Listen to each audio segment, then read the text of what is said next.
Hiduplah seorang anak laki-laki Yahudi bernama Elia. Tubuhnya kurus, matanya selalu memancarkan rasa ingin tahu. Ia tinggal bersama ayahnya yang keras, yang membencinya bila terlalu dekat dengan kaum muslimin. Tapi Elia dengan segala kepolosannya, menyimpan kekaguman diam-diam pada satu sosok, Muhammad bin Abdullah, sang Rasulullah. Elia sering duduk diam di pinggir jalan, hanya untuk melihat Nabi lewat.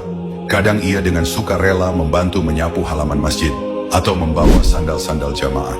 Setelah itu Rasulullah memperhatikan kebaikannya, dan suatu hari beliau berkata padanya dengan penuh kasih, "Terima kasih anakku, semoga Allah membalas kebaikanmu."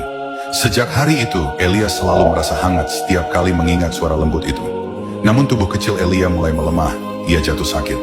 Beberapa hari tak terlihat, tak terdengar suara langkah ringannya atau senyumnya yang malu-malu.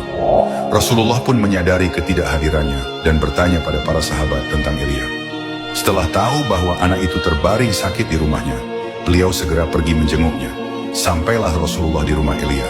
Ayah anak itu memandang beliau dengan tatapan tajam, tetapi tak kuasa menghalanginya masuk saat melihat kelembutan dan keteguhan pada wajah Nabi. Di atas dipan kayu, terbaring Elia yang pucat dan lemah. Matanya bersinar ketika melihat siapa yang datang menghampiri. "Rasulullah, Anda datang." Rasulullah duduk di sampingnya, menggenggam tangan kecil Elia. Wajah beliau penuh kasih dan kesedihan. "Bagaimana keadaanmu anakku?" "Aku lelah Rasulullah," jawab Elia lirih. Rasulullah menatapnya dalam-dalam, lalu berkata dengan lembut, "Wahai Elia, ucapkanlah la ilaha illallah, tiada Tuhan selain Allah. Itu akan menjadi penyelamatmu."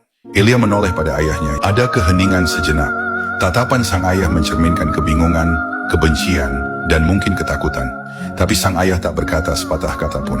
Dengan suara hampir tak terdengar, Elia berkata, "Ayah, izinkan aku mengikuti hatiku." Sang ayah hanya diam dan menunduk walau batinnya terguncang. Elia menoleh lagi pada Rasulullah, dan dengan air mata mengalir, bibirnya mengucap lirih, "La ilaha illallah Muhammadur Rasulullah." Rasulullah tersenyum haru, lalu memeluknya perlahan.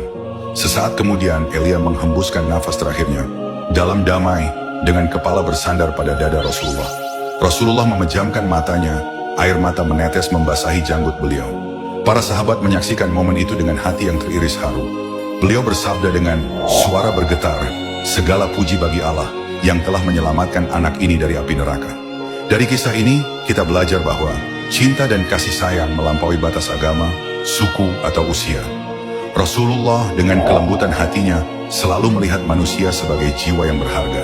Kepedulian beliau terhadap seorang anak Yahudi mengajarkan kita arti kemanusiaan sejati, bahwa dalam setiap hati ada jalan menuju kebenaran jika diberikan sentuhan kasih.